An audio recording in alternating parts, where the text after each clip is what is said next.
cubes.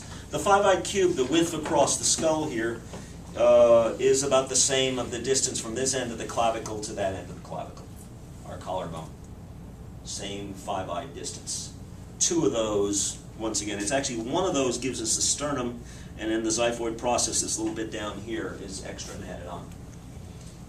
And so 5i cubed from here to the edge of the outermost point of the ribs is about right. Two of them, there's that end, there's 1 and 2, gets us to the elbow. 2 more gets us from the elbow, from there, the elbow to, and of course we have the mathematical problem here, what I usually call the beginning of the metacarpals. The carpal bones make up, these are a little shorter than this, okay, but it's the distance from this point here to here gets us that same 5i, double 5i distance. And then one more gets us almost to that part of the phalange there. So this, I guess that's the second phalange. And then these proportionally get smaller. I hear something. That was it. Anytime you kind of want to, what the hell are you talking about, Kevin? That's okay. You know, hopefully, I start on one end of the body and end up at another very quickly because it's, you know, it's part of the journey going from here to there. So there's you know, the quick overview. You start to get a real feel for, okay, how does this form work, and of course this very important point of departure. When we identify these points, the shoulders, you know, I mentioned it to someone last night, elbows, kneecaps, the ankle bone, you know, there's a bone here and a bone here. I think it's the bone on the outside, the fibula is lower. You can see why. Okay, and that's there just to hold the foot from not falling off into the mud when we walk across the tundra or whatever, or the African plains in the rainy season.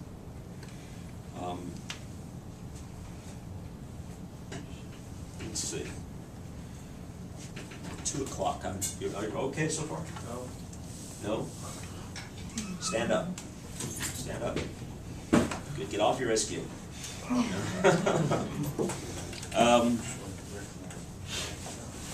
Quickly on the hand.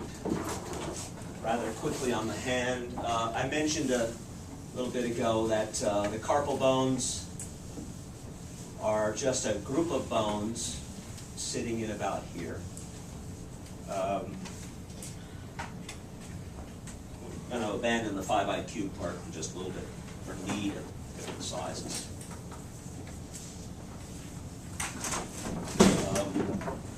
Center line comes out. Metacarpals. You still talking? Yeah, I'm going to shut up in a few minutes, I promise. Metacarpals, you look at them as you've been studying, you notice how they're arched. That they have a ridge on this side, and then the on the underside they definitely have an arch or a cup to them. When we draw the leg, you can almost look at these bones. Look at that first metacarpal right there, and look at the femur right here. And doggone it if the shape isn't almost the same, just on a different scale. You know, if these bones were really straight tubes, they wouldn't have the strength they have. You build a tool, cut down a tree, and here's one of the problems with things we buy in stores. They mill the wood and cut it to, you know this. They cut it to form. And what goes on is they weaken the wood that they're using to make the hammer or whatever, because they're cutting the wood across the grain to make it straight. But if you keep the grain of whatever that limb or piece of wood is, and even if it has a slight bend to it, the wood will be stronger because all the grain is going in the same direction. If you whittle it out along the grain, Yeah. just shave it down along the grain, it'll stay stronger. Yeah, it'll stay strong. It'll be a stronger. I think famous adage of the Indian tribes, when they had 18 arrows all together, like one tribe could be broken, but if they had 18 tribes all together, they couldn't break that bond. Unfortunately, there was more determination on the other side of the coin, unfortunately for them. But it's still true. Try to break 8 pencils. Much harder than, of course, 1. Metacarpals. First one, the famous adage is it's a box, a rod, and a ball. On one end of the metacarpal we have a square shape.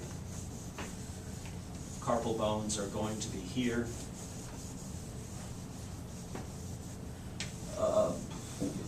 Before we go too far, the big bone at the bottom, as you know, the bigger bone at the bottom is which? Radius. Say what? Radius. Radius, yes. It's always on the thumb side. It's on the test. You want to remember that. The radius is on the thumb side.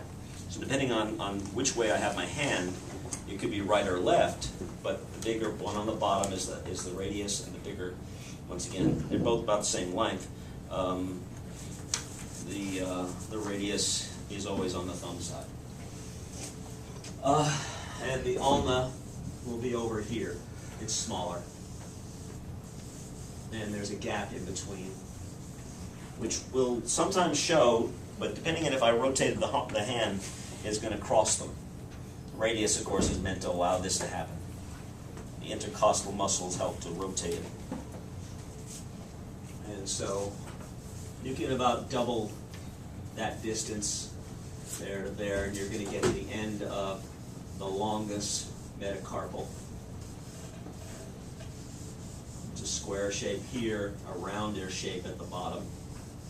That's because it's a hinge joint, but it does have a socket-like nature to it. We don't need to rotate it this way much, but it still has some flexibility that way. And that's the reason for the ball type joint down here. That's for piano players. I guess so, yeah.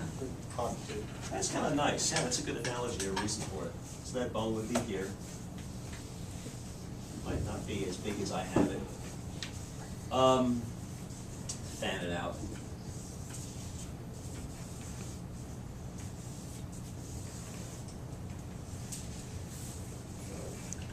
So we'll have another one here. And the index finger will be a little bit shorter.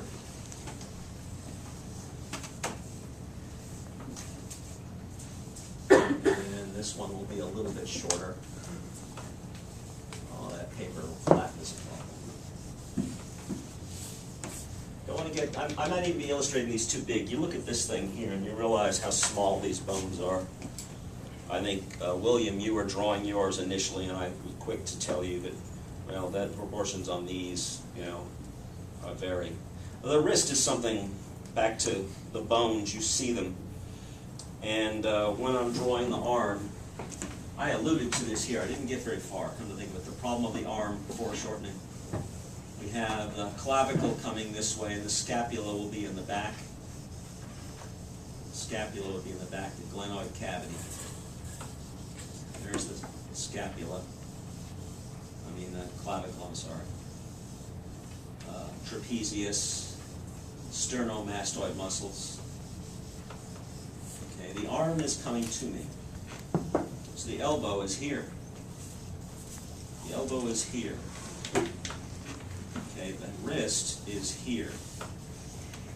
Okay.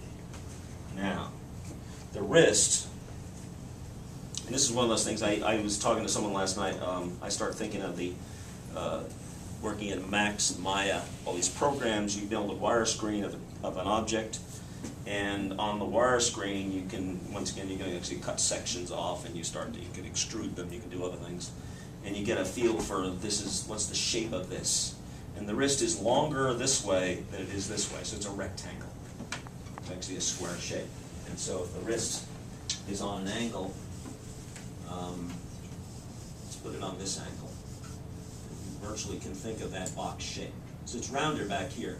And so I have, here's the shoulder, here's the elbow, here's the wrist.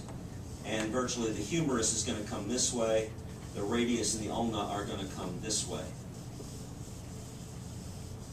Okay, that does look weird. Let me see, hang on.